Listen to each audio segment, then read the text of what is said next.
Alright guys, Scrappy again today. Hope you're doing well and enjoying your day so far. And as promised yesterday, Rostermania officially did kick off into action last night. Many big changes going down among the top teams. Cloud9, formerly the New York Subliners, effectively committing to making a major change to their roster. Sib, the one to be dropped effectively from their team, is currently a restricted free agent, and they will be looking for changes to their team. In an ideal world, they want Scrappy from Toronto, and Scrap himself says the situation on Toronto is absolutely in flux, and it's absolutely possible that Scrappy, among the others on that Toronto team, get bought out elsewhere. Which teams, therefore, should get involved in this conversation? Should even OpTic and FaZe get involved now? Scrappy is potentially on the market, ready for acquisition, or will Cloud9 effectively make this league from a 4-team league into a 3-team league next season? Massively intrigued to your thoughts in the comments below. Hit the like button if you enjoy. Subscribe if you are new, as always. I would greatly appreciate it. We're going to dive straight into Rostermania stuff, and beginning here, Boston Breach. It's still a little bit unclear what they're going to do. Whether Boston are actually still committed to Call of Duty Esports or not. Oxygen Esports officially, I'm pretty sure, shut down their Valorant program basically last night,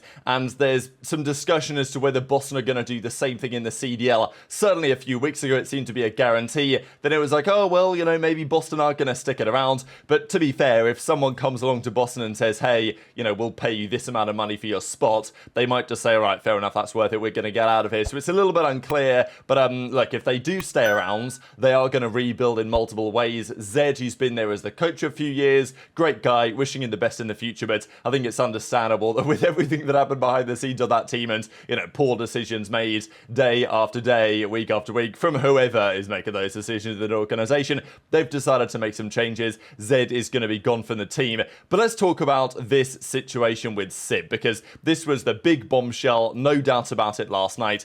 This had been coming for a little while. I did mention it in yesterday's video a little bit, but Trey said it on the Dope Check episode that we did the day after the World Cup in Riyadh, Saudi Arabia, that as far as he had heard, the relationship between Sib and the rest of the guys wasn't exactly the strongest. So on the surface, it looks like, wow, Sib was, apart from HyDra, their best player this season, their best AR, certainly towards the end of the season, and arguably Sib was like the best AR at the World Championship. He had an incredibly good champs for that team, of course the New York Subliners as it was at that point, and it's still going to be New York, Cloud9 or something like that, but you know, I'm probably just going to call them Cloud9 from now on when I can, because that's what the organization now is, and Sib is no longer going to be there. Well, it's always never a guarantee when you're talking about restricted free agents. They could always bring that player back, but even if they were let go and unrestricted, they could still potentially bring them back. This means they're looking for a buyout for Sib, as in they have extended his contract. This is what JKL says, because Jack Etienne went on the Reddit, I think a month ago or several weeks ago anyway, and said, yeah, Cloud9, we're coming in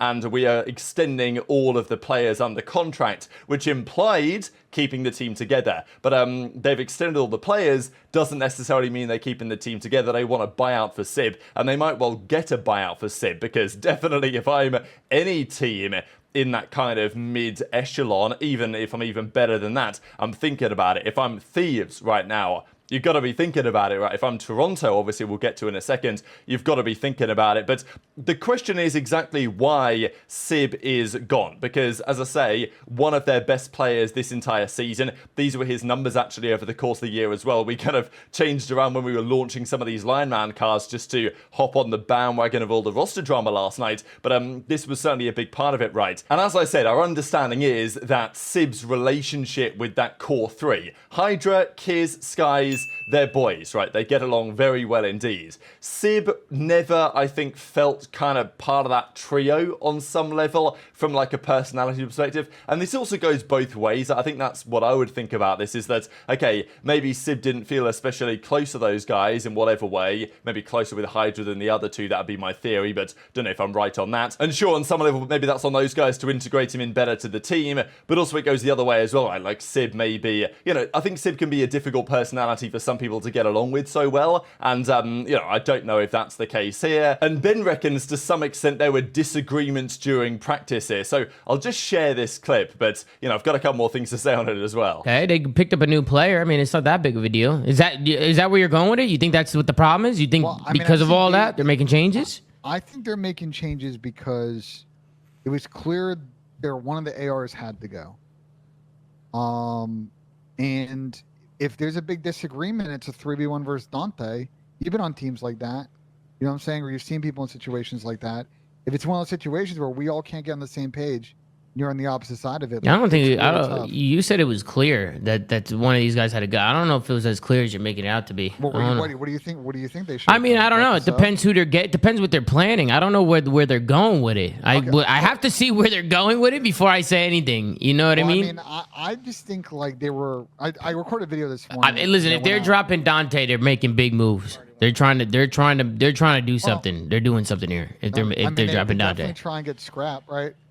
If you're going to replace that's the only one I can think of, if they're even trying to make a change. The rumor had it that Subliners team, that Cloud9 team, despite having their highs, I mean, they're one major force, second, of course, at the World Championship, apparently their practice just wasn't especially good. Bit inconsistent, bit up and down. Even Sib said this himself on, I think, a Tatch's podcast, that because their practice was inconsistent, their performances were going to be inconsistent, and, you know, their practice just wasn't especially good most of the time, and maybe that aligns with what Ben is saying there. So Sib is gone, which is kind of crazy. I mean, even Ronnie said that he had a tweet ready to go that he didn't quite pull the trigger on, but he had this tweet ready. Subliners are looking to replace Sib, and now they're going to do exactly that. So arguably the biggest free agent on the board currently, although there are bigger free agents on the board. There's certainly one bigger free agent on the board right now, who we believe is a restricted free agent, although what happens next, of course, is a massive question mark. But this is when we get into the discussion as to, okay,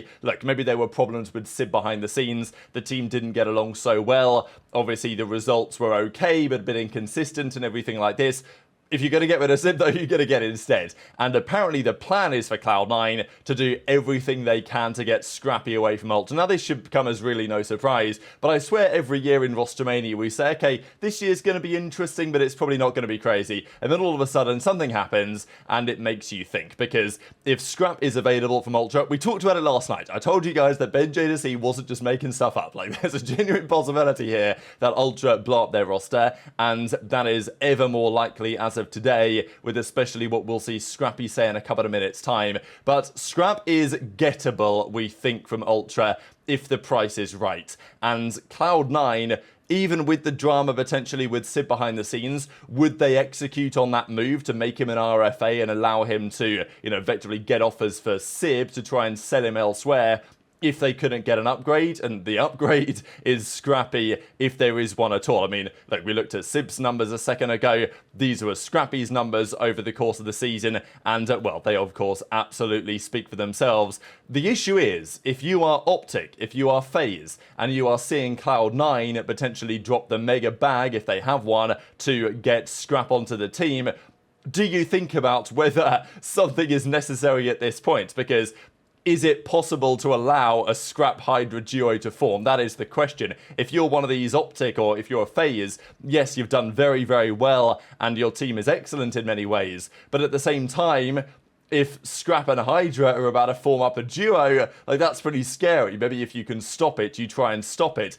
And this is when the further rumor comes around as to what Toronto are going to do, because this is when we go from a 4-team league to potentially a 3-team league. And at the same time, Los Angeles Thieves, I think they could really get in the conversation here as well. You know, Envoy, I did talk about that just after the World Cup. Like, if Toronto were to make some moves, Envoy to Thieves, maybe for Crimp or something, I think makes an awful lot of sense. Maybe a return over there, that could potentially make their team better. So I wouldn't say that it's over yet in terms of the league being, like, even more top heavy than it previously was, but the rumor has it that every single Ultra player is effectively a restricted free agent. Now, this doesn't necessarily mean anything, but I think it's different this year than it was last year. And actually, Jake Hell says the Ultra players were all told this at the same time. Insight was the one, the only one, that made a tweet about it to say, I'm a restricted free agent, you know, bang my line if you want to win type thing. But that seemingly applies to absolutely every player. And, you know, they usually do this, Toronto. It's difficult being a Toronto player because, for whatever reason, despite how good that organisation is in many ways and how good their team has been, it doesn't seem like the players ever really have any say on what the team actually does from a roster perspective. And it definitely feels like the players are getting ready to be out of there, be off Toronto. I don't know what Toronto are going to do next year if they actually do this, but as we said yesterday, they there is money to be made by selling these guys, and of course, you could potentially send Scrappy over there to Cloud9, and you could get Sib back for far less money or whatever, right? There's options out there that they could go for, but as CleanX says, and when CleanX is tweeting about it, it's like, when other players tweet about it, I say, okay, maybe some impression farming. I don't think CleanX is often impression farming, right? And when they won Major 1, he was the MVP, and he said first of many at Toronto, and then he says it was indeed not the first of many. Now, of course, he could just be happening to say this because, yeah, they finished the season, they didn't win anything else. But the timing is coincidental, or maybe more than coincidental, right? Is it not? Saying that, oh yeah, it's over, right? That's the implication. And his insight says kind of goodbye type thing. So I don't know, right? These guys have been a duo for years. And now CleanX and Insight are talking about the possibility of breaking it up and going elsewhere. Even Adamu, so over at Toronto,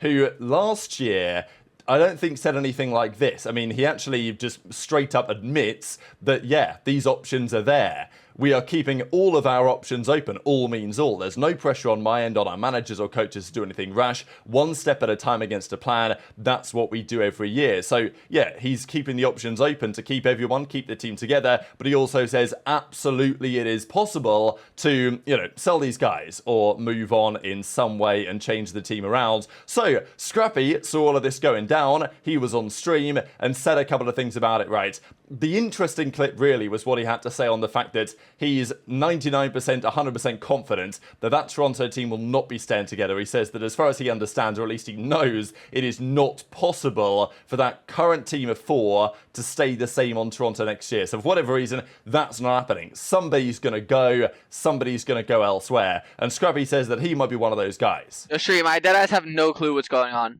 if you're going to ask me. I mean, I definitely have a clue of what's going on, but like, I can't give you guys the full picture. But, you know, I don't think all of, like, Ultra being on the same team is possible. Or I know it's definitely not possible.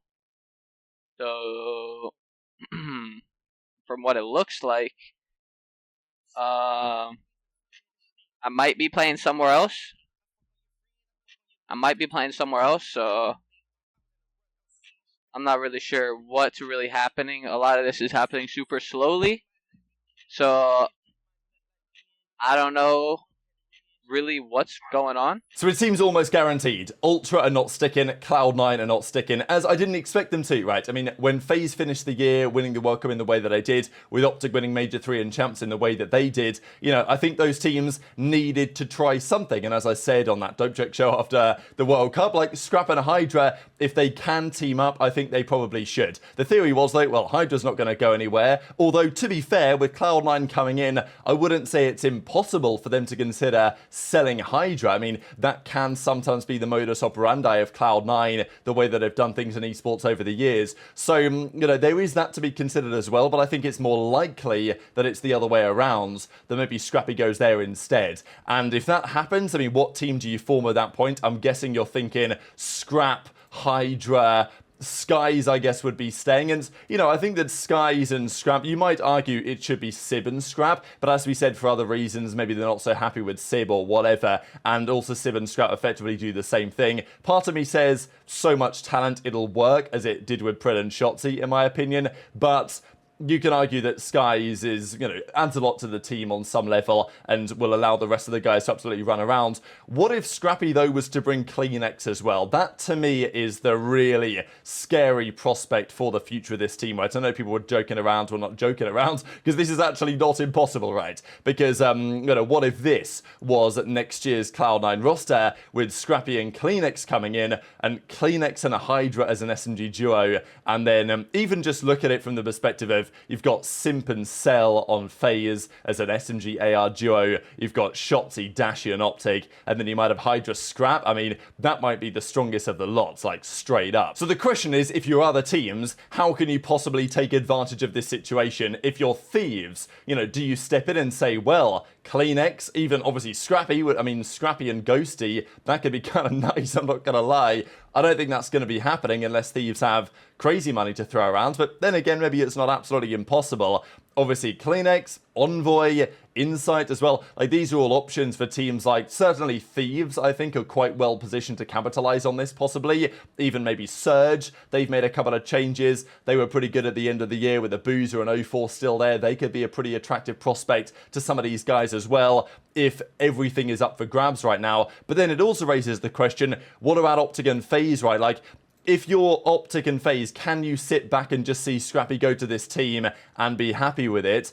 And you probably have to be, because I don't really know what you do. But certainly with FaZe, you could argue for a change. With OpTic, it's kind of more difficult, because who do you even replace at that point? But, you know, you might have to consider it, because otherwise you're allowing a competitor to get even stronger. The other point, I guess, is, like, what happens to Toronto now? And, you know, TGU Swag puts this out there. And this isn't even a bad team. I actually kind of like it. Sib, Beans, TJ, and Johnny. It's definitely an interesting team. I'm not saying it's the best they could do. But this might be the kind of thing that next year's Toronto looks like, with like all of their players going. I mean, it was a rumor just after the World Cup, as I said yesterday, that, you know, maybe basically no one was going to stay on Toronto, and now we seem to be seeing that potentially play out. All could change, and sometimes it does with this Toronto organization, but it seems more likely than ever now that we will get some serious movement in this Rostermania period. So very much intrigued to your thoughts in the comments below. Hit the like button if you enjoyed, subscribe if you're new, take care, and I'll see you next time.